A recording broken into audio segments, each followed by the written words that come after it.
U mestu Kovačica ovog jutra u toku je seča kablovske televizije KBS iz Vršca i građani su tamo u ovom trenutku organizovali protest. Razgovaram sada sa jednom od građanki, ona je Jelena Lukić.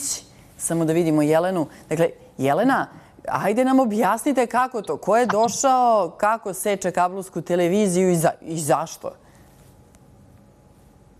Dobar dan, Nataša. Hvala vam na uključenju. Mi smo se ovde ispred SUP-a u Kovačici. Građani Kovačice su veoma uznemireni jučerašnjim i današnjim događajima kada su radnici elektrodistribucije dobili naređenje da dođu da iseku kablovskog operatera koji prenosi između ostalog i opozicijne kanale, odnosno nerežimske medije kao su N1 i Nova S. Mi od juče nemamo te kanale. Imali smo problema i ranije sa njima. U Padini su naše komšije već blokirali su radnike, oni nisu bili u stanju da izvrše naređenje, a oni pritom nemaju ni sudski nalog, niti bilo kakav pravni osnov na osnovu koga bi mogli to da urade. A šta im je objašnjenje? Dakle, bez naloga došli, je li neko razgovarao sa njima? Šta kažu? Mi smo razgovarali, oni kažu da nemaju odgovor, njihov je samo nalog, odnosno radni nalog da dođu da to iseku, kako bi se građanima onemogućio pristup tim televizijama koje sam nabrojala. To je već sprovedeno, odnosno oni sad čekaju bukvalno šta će da se desi.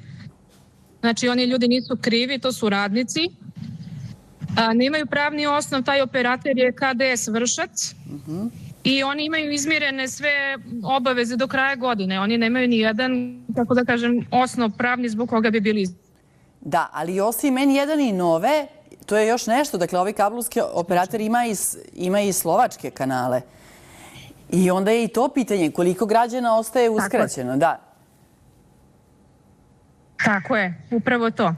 To se i mi pitamo jer ovaj operator snabdeva veliki broj građana cele naše opštine. Tako da ako ukinu ove kanale koje sam nabrojala, ukinuće i slovačke kanale i sve ostale koje gledamo.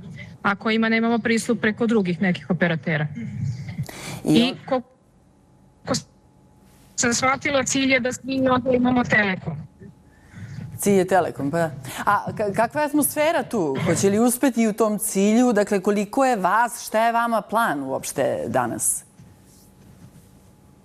Trenutno okupljamo, za sad nas ima prilično malo. U Padini je to mnogo bolje organizovano, verovatno više ljudi kod kuće trenutno. Jutarnje je vreme, tako da je većina ljudi građana na poslu, što su oni iskoristili verovatno da što mirnije i bez ometanja ovo izvedu. Ali eto, okupljamo se polako, sve nas je više, pa se nadamo da će nas biti još više.